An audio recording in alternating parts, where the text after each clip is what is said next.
अब मैं बुलाना चाहूँगा पुष्पेंद्र कुलश्रेष्ठ साहब को। मशहूर जर्नलिस्ट हैं, पॉलिटिकल एंड सोशल कमेंटेटर। आप सबका बहुत बहुत शुक्रिया। आप जानते हैं कि इस किताब के बारे में जितने भी उसके एक्सपर्ट्स थे सब ने अपनी बात कही है, उसमें मैं कुछ नया ऐड करने वाला नहीं हूं। हमको इस दौर में जो बहादुर हैं उनकी खुल के तारीफ करनी चाहिए।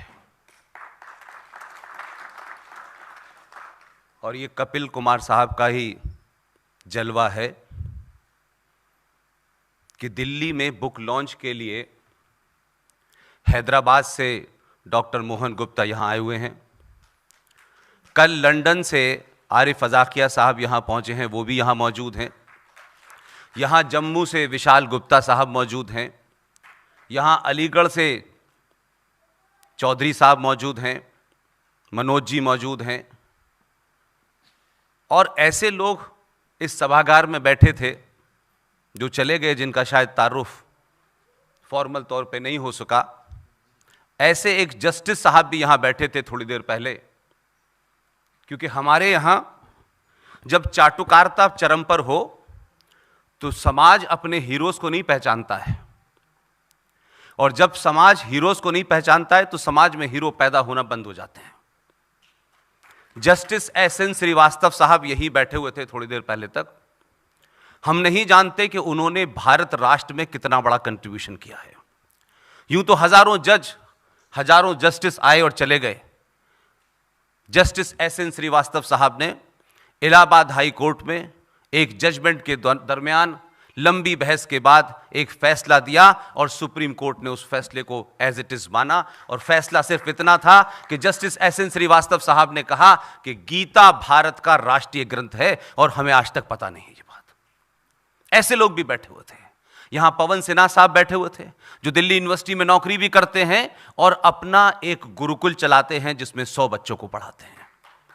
यहां ऐसे लोग भी बैठे हुए थे। लेकिन बहुत सारी बातें की। मैं खास तौर से भारत के प्रधानमंत्री के सलाहकार हमारे बीच में हैं, मैं उनकी तारीफ इसलिए कर रहा हूं कि उनको ये पता था कि मंच पे जितने हैं सब बड़े क्रांतिकारी हैं। उसके बाद भी उन्होंने हिम्मत की कि यहां बैठे वो। यह आसान काम नहीं होता है। सरकार का नुमाइंदा आता है तो उसके सामने संकट होता है कि कहीं कोई ऐसी बात न कह दे जिससे सरकार के बारे में कोई उल्टा सीधा सोचने लगे। खरे साहब, आप मुबारकबाद के मुस्तहिक हैं। आपने कहा, जोर से कहा कि अब समय आ गया है, सच बोलना चाहिए। अगर सच बोल रहे हैं लोग तो मुझे लगता है कि उसमें सुभाष बाबू के बारे में जो कुछ हुआ वो भी होगा, मूर्ति भी उनकी लगेगी, 26 जनवरी की जगह 23 जनवरी भी शुरू होगा। और ये लड़ाई हम सब ने, चाहे वो 1947 हो या स्वतंत्रता की लड़ाई हो, हमने किस्से कहानी पढ़े हैं। लेकिन आज मैं मानता हूं कि हमें इतिहास ने इस समय ने एक लम्हा दिया है। इस लम्हे में हम जो भी जहां हैं, जिस भी स्थिति में हैं, जो भी कर सकते हैं। कोई जरूरी नहीं है कि सब लोग इतिहास को ही लिखेंगे, सब लोग भाषण ही देंगे। ये जो पूरे देश में वैचारिक क्रांति है, इसमें हर एक की सहभागी है। जो लोग जीडी बख्शी, आर.एस. सिंह, सुशील पंडित सबको सुनते हैं, इनकी बातों को आगे बढ़ाते हैं, वो भी बहुत बड़ा कंट्रीब्यूशन कर रहे हैं। ऐसा नहीं है कि कंट्रीब्यूशन सिर्फ पैसे का होता है। ये 10-15 लोग पूरे देश में। कल हम लोग एक गांव में थे जहां परमानंद यादव साहब जो 102 या 103 साल के हैं, आज़ाद हिंद फौज के हैं, कल शायद हम लोग वहां थे। 2 दिन बाद में फिर कहीं और जाऊंगा, अनुज भाई कहीं और जाएंगे, कर्नल आर.एस. सिंह साहब अभी लौटे हैं, फिर कहीं और जाएंगे। ये सिलसिला पूरे देश में चल रहा है। मेरी आप सबसे विनती है कि बहुत सारी बातों पे न जाए। मैं सिर्फ 2 घटनाएं आपके सामने रखता हूं, उससे पता चलता है कि भारतीय समाज कितना खामोश और डरपोक था, कितना डरा हुआ था। और कहा जा रहा है कि इसी हॉल में एडवीना भी रहती थी, लेकिन तस्वीर अकेली लगी हुई है। इस देश का दुर्भाग्य देखिए, 47, 48, 49, 50 में क्या हुआ, सुभाष के साथ क्या हुआ, यह भी थोड़ी देर के लिए मान लेता हूं मैं। आजाद भारत की पार्लियामेंट में 1960 के अंदर मैडम एडविना माउंटबेटन, मलेशिया के एक टापू के ऊपर उनका देहांत हो गया। दो घटनाओं को मिला रहा हूं इसलिए आप सोचे कि हमारे सामने बहुत कुछ हुआ, लेकिन हम बोलते नहीं थे। इसलिए खरे साहब जो कह रहे हैं कि आप सच बात को पूरी ताकत से बोलिए, और यह सरकार के सबसे बड़े ऑफिस का नुमाइंदा आपसे कह रहा है। 1979 में जेपी मूवमेंट जिन्होंने चलाया, पूरे देश में क्रांति खड़ी कर दी, युवा यहां सब लोग आ गए सड़कों पे निकल के। 1979 में जयप्रकाश नारायण का देहांत हुआ। यह बात अलग है कि उस वक्त ऑल इंडिया रेडियो ने 3-3, 4-4 बार उनके देहांत की गलत खबर दी। 79 में जब उनका देहांत हो गया तो भारत की पार्लियामेंट के अंदर बहुत सारे लोग जो उनकी पीठ पे चढ़ के सत्ता तक पहुंचे थे, उसमें से कुछ लोगों ने कहा कि उन्हें श्रद्धांजलि देनी चाहिए।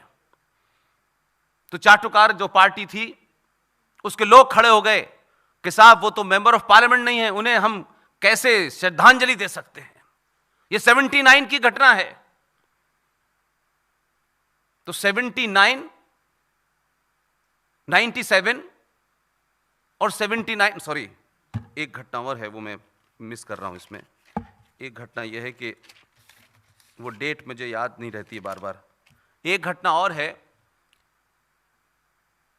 कि 79 में एडविना के असली पति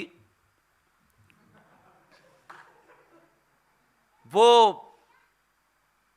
कहीं विदेश में फिशिंग कर रहे थे बोट से। 79 वो बोट से फिशिंग कर रहे थे, उनकी बोट में बम लगा दिया और वो बम से मारे गए। हमारी गुलामी की मानसिकता देखिए कि 79 में भारत के सेनाओं की एक टुकड़ी गई उनको सलामी देने के लिए,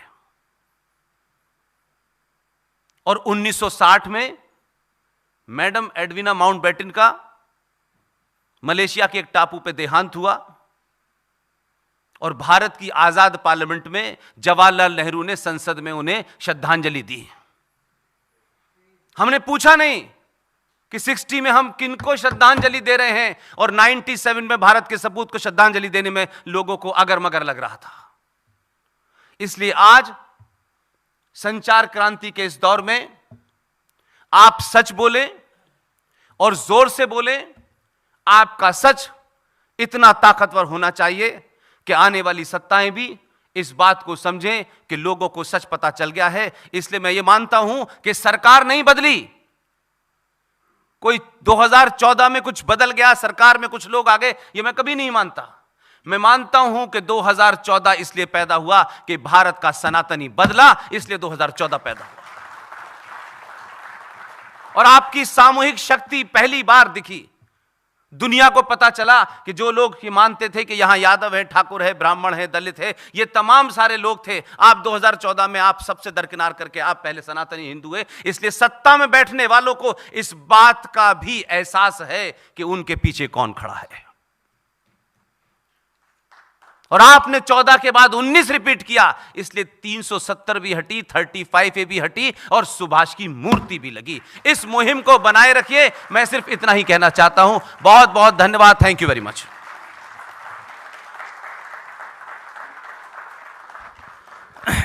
शुक्रिया पुष्पेंद्र जी।